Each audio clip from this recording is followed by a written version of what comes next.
মন্দিরে ঘেরা শহর হচ্ছে বিষ্ণুপুর। বিষ্ণুপুর মনেই আমাদের চোখের সামনে ভেসে ওঠে রাসমঞ্চ, জোড়া বাংলা মন্দির, জোর মন্দির, পঞ্চরত্ন শ্যামরাই মন্দির, মদন মোহন মন্দির, রাজবাড়ি এবং অবশ্যই ছিন্নমস্তামায়ের মন্দির। দলমদল কামানো বিষ্ণুপুরের একটি ঐতিহ্য। কিন্তু বন্ধুরা, আজকে আপনাদেরকে নিয়ে যাব বিষ্ণুপুরের তথাকথিত শাসক মল্লালদের কুলদেবতা সারেশ্বর মন্দিরে। বিষ্ণুপুর থেকে মাত্র 8 কিলোমিটার দূরে ডিহর গ্রামে পাশাপাশি অবস্থিত দশম এবং একাদশ শতকের এই দুই মন্দির, যাদেরকে এক নামে ডাকা হয় সারেশ্বর এবং শৈলেশ্বর মন্দির। এই দুই মন্দিরেই দেবতা হলেন শিব। দ্বারকেশ্বর ঘেঁষা এই অতি প্রাচীন মন্দির দুটো ঘিরে রয়েছে এলাকাবাসীর আবেগ। চৈত্র মাসে বসে গাজনের মেলা, এছাড়া বছরে আরও 3টি মেলা ঘিরে জমজমাট থাকে এই মন্দির। ল্যাটেরাইট পাথরের তৈরি এই মন্দির রাজ্যের অন্যতম শ্রেষ্ঠ পুরাকীর্তি। যদিও এর প্রতিষ্ঠাকাল নিয়ে রয়েছে দ্বিমত। কথিত আছে দ্বারকেশ্বর দিয়ে একসময় জৈন ব্যবসায়ীরা বাণিজ্য যাত্রা করতেন। দশম ও একাদশ শতকে তারাই এই নদীর তীরে ধারাপাট, এত্তেসার, বহুলার ইত্যাদি গ্রামে বসবাস গড়ে তুলেছিলেন একাধিক মন্দির ও যাত্রী নিবাস।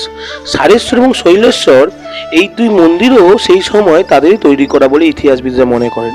আবার অন্য মতে এলাকাটি মল্লাল রাজাদের রাজধানী বিষ্ণুপুরের খুবই কাছে ছিল এবং বিষ্ণুপুর সংলগ্ন হওয়ায় 1346 খ্রিস্টাব্দে এই মন্দির নির্মাণ করেন তৎকালীন মল্লার রাজা পিতৃমল্ল।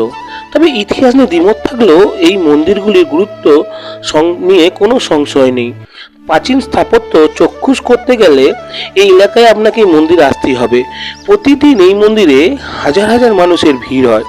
এই মন্দির আর মন্দির সংলগ্ন মাঠের সামনে বট গাছ আপনাকে আকর্ষিত করবেই। বন্ধুরা, আসল যে মন্দিরটি, সেই মন্দিরটির এই মুহূর্তে সংরক্ষণের কাজ চলছে, তাই সেই মন্দিরে প্রবেশ করতে দেওয়া হয় না।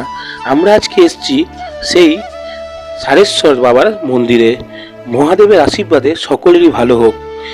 প্রাচীনতা যেখানে কথা বলে, তারই আরেক নাম বিষ্ণুপুর। বিষ্ণুপুরের এই মন্দিরের ঠিক পাশেই আছে আরেকটি মন্দির, যেটা ভৈরব মন্দির। সেই মন্দিরও আপনাদের দেখাবো। চলুন তাহলে আমাদের ভিডিওটা শুরু করি কোনো কথা না বাড়িয়ে। 1300 শতকের এই মন্দির আপনাদেরকে অবশ্যই টানবে। একবার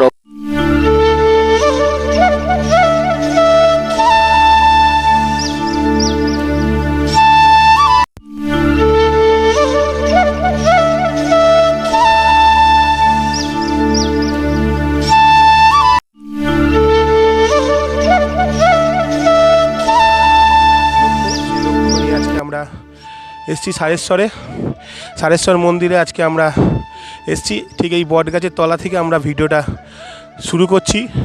প্রায় কয়েক হাজার বছরের ইতিহাস বহন করে নিয়ে চলা এই সারেশ্বর মন্দির বিষ্ণুপুরের রাজা মল্লালদের একদম কুল দেবতা বলা যায়, শিবের মন্দির। মেইন মন্দিরটি সংস্কারের জন্য বন্ধ আছে, তাই পাশে পুজো হচ্ছে। আপনাদের সবই দেখাবো, সঙ্গে সমস্ত কাহিনী বলবো। সঙ্গে থাকুন, ইতিহাসের সাক্ষী থাকুন সকলে। Hello friends, welcome to my YouTube channel. আজকে আমরা এসেছি বিষ্ণুপুরের সারেশ্বর মন্দিরে।